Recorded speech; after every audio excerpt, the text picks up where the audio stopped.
Hello, everyone, and welcome to the Color Theory lecture focusing on the basics of color theory.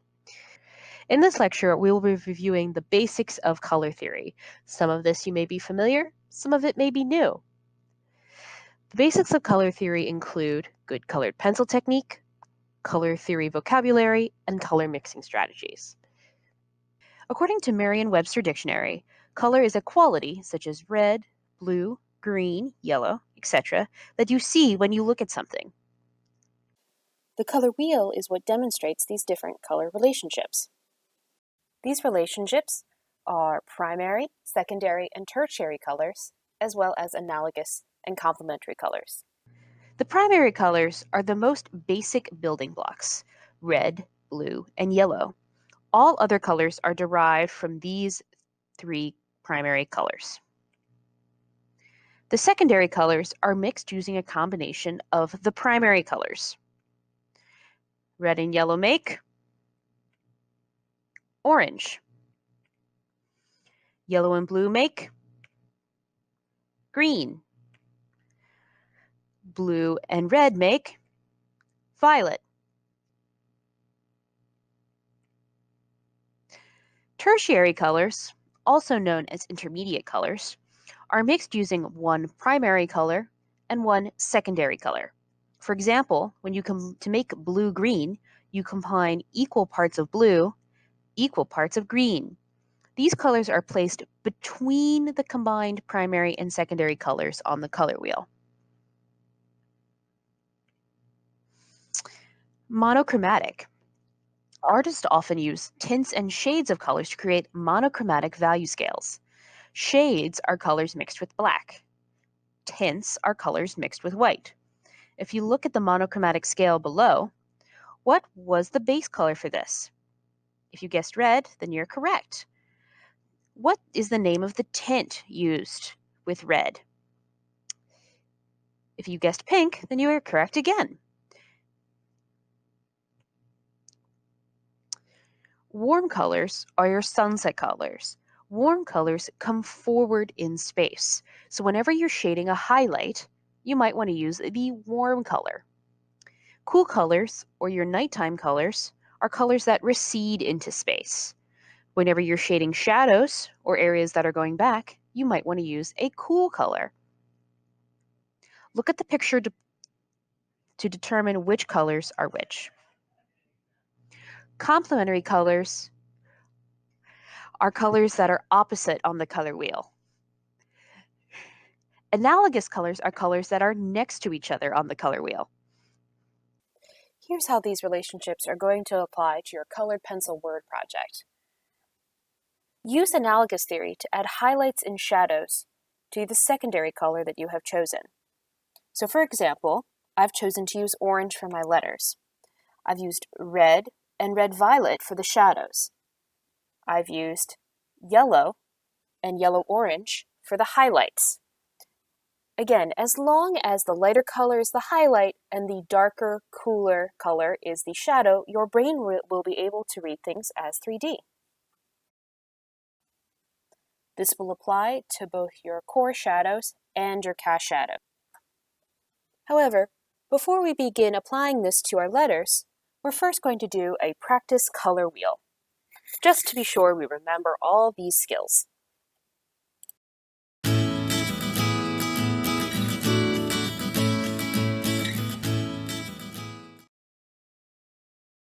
Okay guys, welcome to our sketchbook color wheel assignment.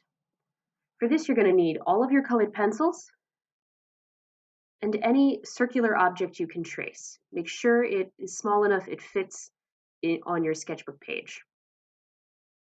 If you don't have a sketchbook, you're welcome to use any blank sheet of paper you can find. Title this assignment, Color Theory Color Wheel. Trace around the edges of your circular object. Put it aside, you're not going to need it anymore. Okay, so let's get started. For this assignment, you're going to need for just the wheel, you're going to need just your red, yellow, and both blues. Start with your primaries first. Okay, remember, keep your marks consistent. No white space.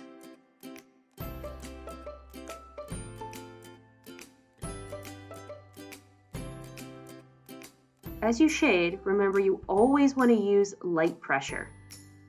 With colored pencils, it's very important that you want to add light layer on top of light layer. This is going to be essential as you start to mix your primaries together.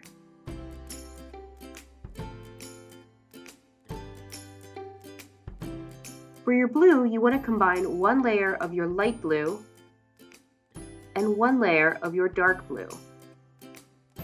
Most colored pencil packs come with a light and dark, but no true blue, hence the need to combine them.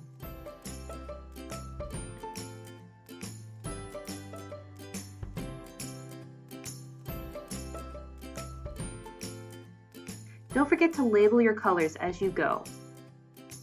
So far we've done all three of our primaries, red, yellow, and blue.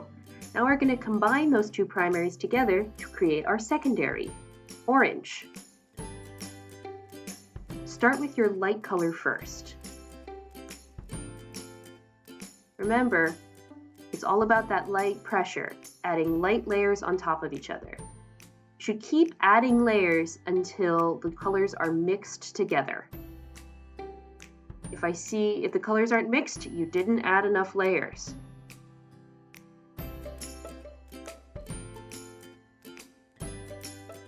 When you begin your tertiaries, you want to start with the dominant color first. In this case, yellow. You want to do about a light to medium pressure yellow, and then just a whisper of red. Remember, it's easy to add, but hard to take back. Very light pressure, please.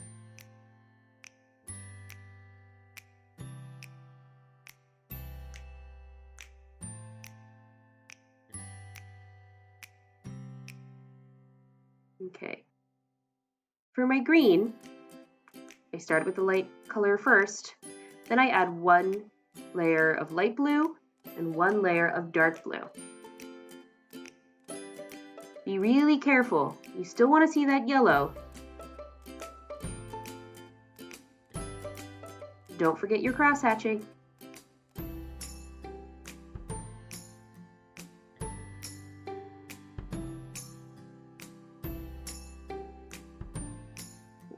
You have two blues to choose from when you start to do your tertiaries for your cooler colors.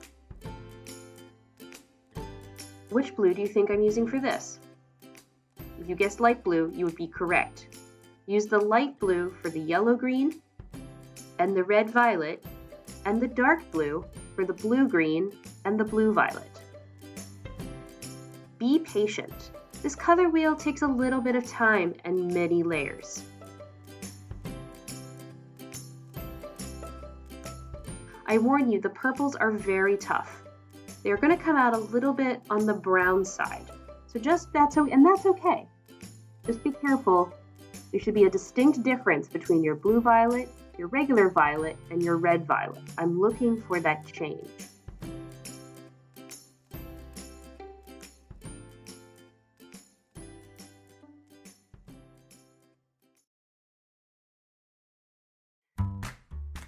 Divide your color wheel in half. Everything on the blue side are your cool colors. Everything on the yellow side is your warm colors. You're also going to need to use brown tones to create shadows on your fruits and vegetables. Rather than just using the brown colored pencil, you want to use complementary colors. Here I'm writing complementary equals opposites.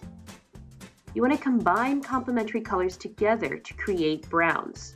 Notice how I'm alternating between two cut pencils, orange and blue. Just a reminder, complementary colors are orange and blue, red and green, violet and yellow.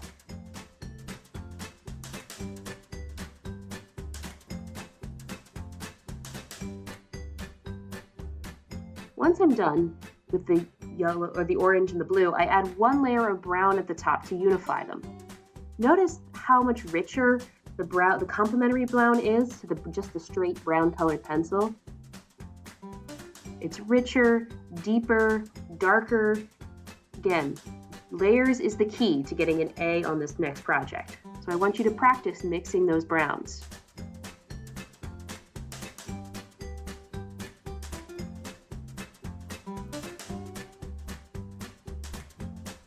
Notice how each brown appears slightly different from each other. Next, you're going to start to begin your analogous colors. Remember, analogous means next to. So think about what colors are next to each other as you begin to choose your highlights and your shadows.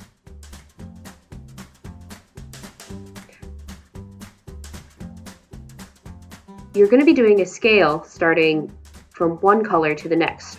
So what color is next to red? Orange. What color is next to orange?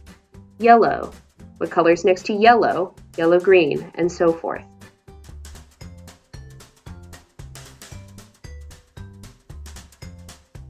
Okay, next we're going to do a monochromatic value scale using tints and shades. Tints are white. Shades are black. Choose your base color as you begin. Start with light pressure as you do your tints, moving up through medium pressure,